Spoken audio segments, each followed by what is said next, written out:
Welcome to fly with physics. मैं आज आपका टॉपिक स्टार्ट करने वाली हूँ पोटेंशियोमीटर। ये है क्लास 12th का बहुत इंपॉर्टेंट टॉपिक पोटेंशियोमीटर। देखो, पोटेंशियोमीटर पे आने से पहले अपन समझते हैं कि पोटेंशियोमीटर नाम से ही पता चल रहा है पोटेंशियल मीटर मतलब पोटेंशियल नापने के लिए कोई डिवाइस। तो potentiometer is basically use for measuring the potential difference. ठीक है, बट अपन इसके साथ ही अपन इसमें क्या क्या चीज़ें नाप सकते हैं, दैट इज ईएमएफ। अपन उसमें ईएमएफ नाप सकते हैं, इंटरनल रेजिस्टेंस भी नाप सकते हैं और ईएमएफ को कंपेयर भी कर सकते हैं। E1 और E2 अगर मान लो है आपको गिवन और दोनों कंपेयर करना है, और अपने इसमें जैसे कि मान लिया आपको E2 की वैल्यू दे दी गई है और E1 फाइंड करना है, तो अपन with the help of potentiometer वो भी कर सकते हैं। ठीक है, अब अपन आते हैं इसके कंस्ट्रक्शन पे। इसका कंस्ट्रक्शन क्या कहता है, देखो इसका कंस्ट्रक्शन अपने से कहता है it consist of a long piece of wire length of L made of manganese and constantan. एक लॉन्ग वायर होता है जिसकी मिनिमम लेंथ होनी चाहिए 10 मीटर, उससे बड़ा भी होएगा, जितना बड़ा होएगा उतना ज़्यादा एक्यूरेट रिजल्ट आपको पोटेंशियोमीटर दे सकता है। ठीक है, पोटेंशियोमीटर मैग्नीज एंड कॉन्स्टेंटिन से बना होना चाहिए। मैग्नीज एंड कॉन्स्टेंटिन ही डिवाइस मतलब जो अलॉयज है सिर्फ उसी को यूज़ होने के लिए, क्योंकि इसमें क्या होता है रेजिस्टेंस जो होता है ना इन अलॉयज का, ये वेरिएशन शो नहीं करता है टेम्परेचर के साथ। तो ये मतलब अगर वेरिएशन शो नहीं करा तो इसकी वजह से बेनिफिट हो सकता है अपने को कि जब भी रेजिस्टेंस टेम्परेचर अगर चेंज भी हो रहा है तो ये ज़्यादा वेरिएशन इसका रेजिस्टेंस नहीं शो करेगा मैग्नीज और कॉन्स्टेंटिन से अगर बना हुआ है तो। ठीक है, इसलिए अपन मैग्नीज एंड कॉन्स्टेंटिन के इसका यूज़ करते हैं। One terminal of battery is connected with an end of galvanometer. एक टर्मिनल होएगा बैटरी का, वो आपको गैल्वेनोमीटर से कनेक्ट होएगा, जैसे कि आप देख सकते हैं आपके इस डायग्राम में। उसके बाद एक जॉकी कनेक्ट होगी। जॉकी मतलब बटन, ये आपको दिख रहा है ना यहाँ पे स्विच, इसको अपन बोलेंगे जॉकी। जॉकी जो मतलब पी पॉइंट होएगा, ये वाला जो पॉइंट है ना पी पॉइंट, मतलब इधर से अपन पोटेंशियल को नाप सकते हैं, इसलिए जॉकी को कनेक्ट किया है। ठीक है, in this point potential difference is measured. इधर से अपन पोटेंशियल डिफरेंस को मेजर किया जा सकता है। तो अब एक क्वेश्चन उठता है कि पोटेंशियोमीटर ही क्यों यूज़ किया जा रहा है, वोल्ट मीटर भी तो यूज़ कर सकते हैं। यस, बेसिकली अपन वोल्ट मीटर को भी यूज़ कर सकते हैं और लेबोरेटरीज में मोस्टली अपन जब भी जाएंगे तो अपने को वोल्ट मीटर ही मिलेगा। बट वोल्ट मीटर के साथ सबसे बड़ी प्रॉब्लम ये है, वोल्ट मीटर को चलने के लिए खुद को भी वोल्टेज की ज़रूरत होती है। मान लीजिए आपका सर्किट है और मान लीजिए उसमें वोल्ट करंट है, मतलब 20 एम्पेयर मान लेते हैं, वोल्टेज 20 वोल्ट है, तो वोल्ट मीटर को भी चलने के लिए थोड़ा बहुत वोल्टेज चाहिए होगा, तो कभी भी वो एक्यूरेट वोल्टेज आपको नहीं बता पाएगा। पर पोटेंशियोमीटर के साथ ऐसा नहीं है, पोटेंशियोमीटर आपको हमेशा एक्यूरेट बताएगा, क्योंकि पोटेंशियोमीटर वोल्टेज वाला इसका प्रिंसिपल नहीं है, वर्किंग प्रिंसिपल। ठीक है, तो अपन बेसिकली यूज़ करते हैं वोल्ट मीटर यूज़ करते हैं, क्योंकि सबसे बढ़िया वोल्ट मीटर हैंडी होता है, साइज में बहुत छोटा होता है, बट पोटेंशियोमीटर आपका साइज में बड़ा है, इसलिए एक्सपेरिमेंट्स में basically upon most of the time volt meter का ही यूज़ करते हैं। पोटेंशियोमीटर उसकी साइज सबसे ज़्यादा बड़ी है, ये ड्रॉबैक उसके साथ है। तो अपन इसका कंस्ट्रक्शन अपन ने देख लिया। कंस्ट्रक्शन में अपन ने इसके देखा है, देखो यहाँ पे एक रेओस्टेट कनेक्टेड है। देखिए रेओस्टेट होता है कि रेजिस्टेंस होता है, वेरिएबल रेजिस्टेंस होता है, मतलब इसके अगर अपन ने RH लगा रखा है ना, तो इसको अपन इसको मेजर करके, इसको एडजस्ट करके अपन करंट को एडजस्ट कर सकते हैं। मान लीजिए अपने को किसी सर्किट में ज़्यादा करंट चाहिए, तो अपन इसको, ये वेरिएबल है, अपन इसको ज़्यादा कर देंगे तो करंट ज़्यादा हो जाएगा। तो इस तरीके से अपन क्या कर सकते हैं, नहीं करंट कम हो जाएगा अगर अपन इसको ज़्यादा कर देंगे तो, सॉरी।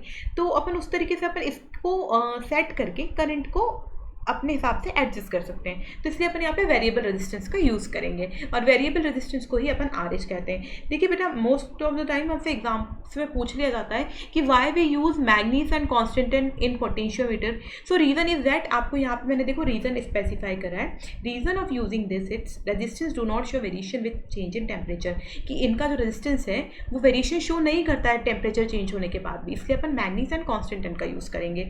एक टर्मिनल होता है वो बैटरी से कनेक्ट हो जाता है और दूसरा टर्मिनल उसका गैल्वेनोमीटर से कनेक्ट होता है। जॉकी इसलिए आपको दी गई है, जॉकी से आप मतलब इस पॉइंट से आप इसका क्या कर सकते हैं, लेंथ मेजर कर सकते हैं, इसलिए आपको जॉकी दी गई है। ठीक है, जॉकी मतलब की।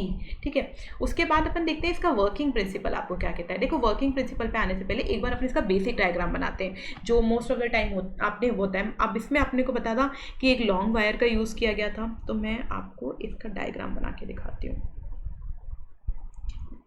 एग्जाम्स में कभी आए तो थोड़ा बच्चों के लिए कॉम्प्लिकेटेड हो जाता है डायग्राम्स बनाना, तो आप इससे डायग्राम्स अच्छी तरह बना पाएंगे। अब मान लो मैंने यहाँ पे 4 लाइन्स ले लिए। ठीक है, अब ये मैंने कॉपर स्ट्रिप्स कनेक्ट कर लिए। ठीक है, ये मेरी कॉपर स्ट्रिप्स हैं। ठीक, अब इधर से मैंने लेकर यहाँ पे एक मैं ले लेती हूँ RH वेरिएबल रेजिस्टेंस, उससे अपन इसको कनेक्ट कर देते हैं। ठीक है, ये अपन ने ये वाली जो ली है, ये वाली अपनी कॉपर स्ट्रिप्स हैं। इसकी वजह से क्या होता है, रेजिस्टेंस आपका मेंटेन रहता है। ये ज़्यादा रेजिस्टेंस को मेंटेन रखती हैं, इसलिए अपन यहाँ पे थिक कॉपर स्ट्रिप्स यूज़ करेंगे। ये कॉपर स्ट्रिप्स हैं आपकी, ये आपका वायर है और ये आपकी कॉपर स्ट्रिप्स हैं, ठीक है। नीचे मैं एक बैटरी कनेक्ट करती हूँ, पहले मैं नेगेटिव टर्मिनल कर देती हूँ। ये आपकी एक बैटरी हो जाएगी और उस बैटरी को अपन कनेक्ट कर देंगे यहाँ से, ठीक है। और उसके बाद यहाँ से अपन ने कनेक्ट कर दिया गैल्वेनोमीटर। गैल्वेनोमीटर डिफ्लेक्शन को शो करेगा। और ये आ गई आपकी जॉकी। जॉकी मतलब की, जहाँ से जिस पॉइंट से अगर मैं चाहूँ तो मैं आपका क्या नाप सकती हूँ जी, जॉकी से अपन आपका पोटेंशियल डिफरेंस मेजर करेंगे, ठीक है। तो ये आपका हो गया प्राइमरी डायग्राम जो भी होगा। आप इसमें एक चीज़ और कर सकते हैं, इसमें अमीटर को भी कनेक्ट कर सकते हैं। बेसिकली अमीटर का ऐसे कोई रोल नहीं होता, बट अमीटर अगर आप कनेक्ट कर देंगे तो दैट वुड बी गुड कि आपने अमीटर भी कनेक्ट कर दिया है। तो अपन इसमें अमीटर भी कनेक्ट कर देते हैं। एक छोटा सा अमीटर कनेक्ट कर देते हैं, ठीक है। ये आपका अमीटर है, लिख देती हूँ अमीटर, ठीक है। अब अपन बात करते हैं इसके वर्किंग प्रिंसिपल की। देखिए मैंने आपको बताया था, ये जो आपका ऊपर वाला डायग्राम आप एक बार रेफर कीजिए। इसमें जो ये चीज़ है ना बेटा, ये है इसकी लेंथ। ये वायर जो है उसकी लेंथ को गिवन है अपने पास L। तो अपने को बाय ओम्स लॉ, अपन अब उसके वर्किंग प्रिंसिपल पे आ रहे हैं पोटेंशियोमीटर के। We know by the ohms law V is equal to I R, ठीक। V इज इक्वल टू होता है आई आर, और R अपने को पता है क्या होती है, R होती है रो L अपॉन ए। रो आपकी क्या है, रेजिस्टिविटी। मैं नीचे सब डिफाइन करती हूँ आपको। तो rho is resistivity,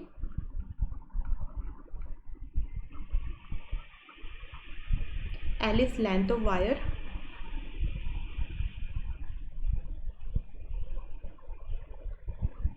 and A is your area, ठीक। Now I am keeping the value of R in the ohms law. जो आपका ओम्स लॉ है, मैं आप उस पर आपके आर की वैल्यू रखती हूँ। Then it would be like I is equal to V is equal to I, तो एज इट इज ही रहेगा। यहाँ पे मैंने वैल्यू रख दी है रो एल अपॉन ए, ठीक।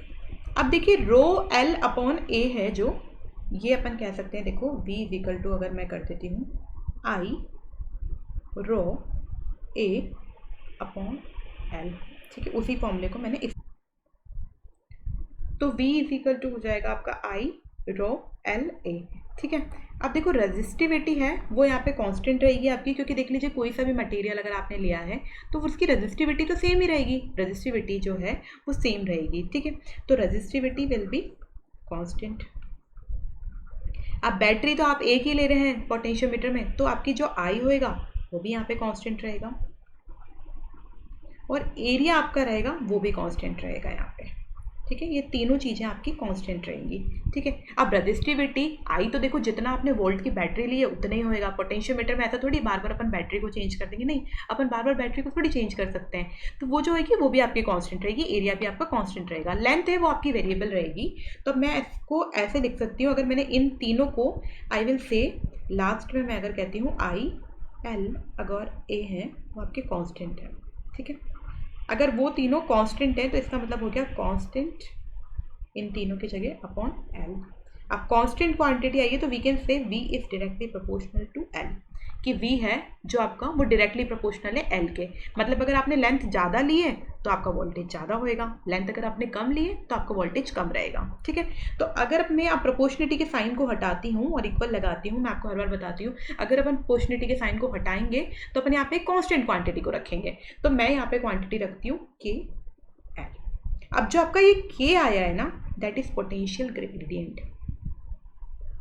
Potential gradient.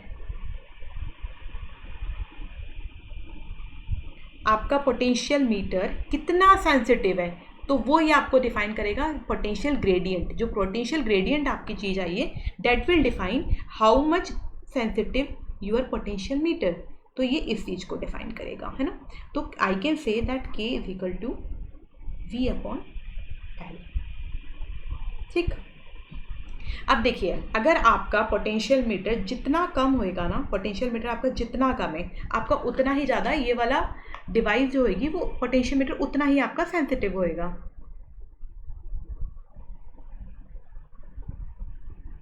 अब मैं इसको लिख सकती हूँ K is less means potentiometer is sensitive.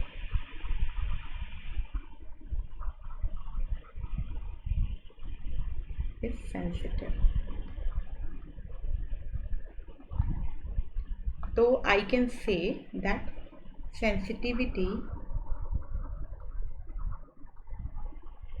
Sensitivity मतलब कि वो कितना एक्यूरेट रिजल्ट दे रहा है आपको, that is how much accurate your potentiometer is, that is sensitivity of a potentiometer. Okay, तो पोटेंशियोमीटर की अपन सेंसिटिविटी को कह सकते हैं that is sensitivity is inversely proportional to के.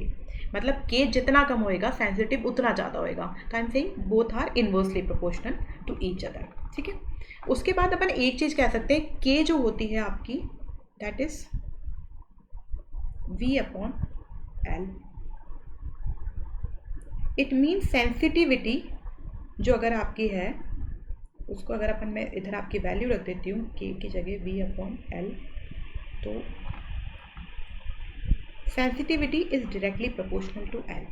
ठीक है, सेंसिटिविटी डायरेक्टली प्रोपोर्शनल रहेगी L के लिए. मतलब आप जितना लंबा वायर लेंगे लेंथ में, या जितना लंबा स्केल लेंगे आप उसका, तो वो उतना ही ज़्यादा सेंसिटिव होएगा. ठीक है, जितना ज़्यादा लंबा रहेगा उतना ही ज़्यादा सेंसिटिव रहेगा. तो we can say that sensitivity is directly proportional to the length. Sensitivity is directly proportional to the length. ठीक है,